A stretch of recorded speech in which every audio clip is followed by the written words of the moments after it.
శంషాబాద్ ఎయిర్పోర్ట్లో చిరుత బోనుకు చిక్కింది. చిరుతను పట్టుకునేందుకు అటవీ అధికారులు, ఎయిర్పోర్ట్ సిబ్బంది తీవ్రంగా శ్రమించారు. చిరుతను అమ్రాబాద్ అడవుల్లో వదిలిపెడతామంటున్న శంషాబాద్ జోన్ ఫారెస్ట్ ఆఫీసర్ విజయానంద్తో Ratnakumar face to face.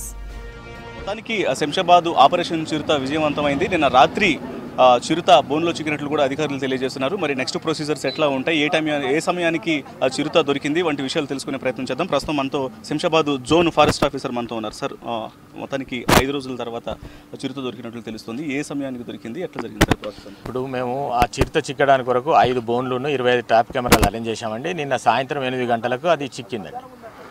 Okay, so ఇప్పుడు అంటే చిరుత యొక్క పరిస్థితి ఎట్లా ఉంది, ఇప్పుడు నెక్స్ట్ ప్రొసీజర్ ఏముంటుంది సార్?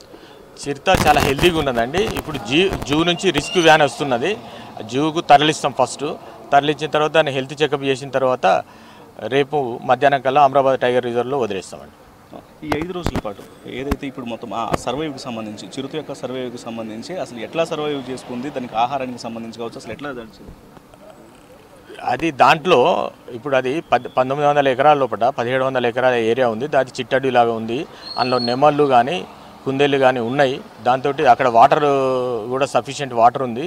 అట్లా సర్వైవ్ అయిందండి. గాయాలు లేవండి. అక్కడ లోపల ఉన్న మటన్ తిన్నది, ఆ బ్లడ్ ఉన్నది, అంతేగాని దానికి ఎక్కడ ఎలాంటి గాయం లేదు.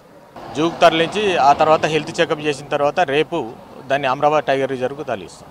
అలర్ట్స్ ఏం జారీ చేయలేదు. అది సెక్యూరిటీ జోన్లో ఉంది కాబట్టి అది అక్కడ బయటకు దుంకే వీలు లేదు కాబట్టి అలర్ట్స్ ఏం జారీ చేయలేదు. దాన్ని ఎట్లా రెస్క్యూ చేయాలనే ఆలోచనతోటే ఉన్నాము. ఆల్రెడీ అది రాత్రి 8 గంటలకు చిక్కిందండి. నిన్న రాత్రి 8 గంటల ప్రాంతంలో చిరుత తాము ఏర్పాటు చేసినటువంటి 5 బోన్లలో ఒక బోన్లో చిక్కినట్లు కూడా ఫారెస్ట్ అధికారులు తెలియజేస్తున్నారు. చిరుతను దగ్గరలో ఉన్నటువంటి జూ పార్కుకు తరలించి అక్కడ ఒక రోజు పాటు వైద్య పరీక్షలు అంటే వైద్యుల పర్యవేక్షణలో ఉంచి ఆ తర్వాత ఫారెస్ట్కు తరలిస్తామంటూ కూడా అధికారులు తెలియజేస్తున్నారు. కెమెరా పర్సన్ సిద్దిక్తో రత్నకుమార్, శంషాబాద్ ఎయిర్పోర్ట్ నుంచి.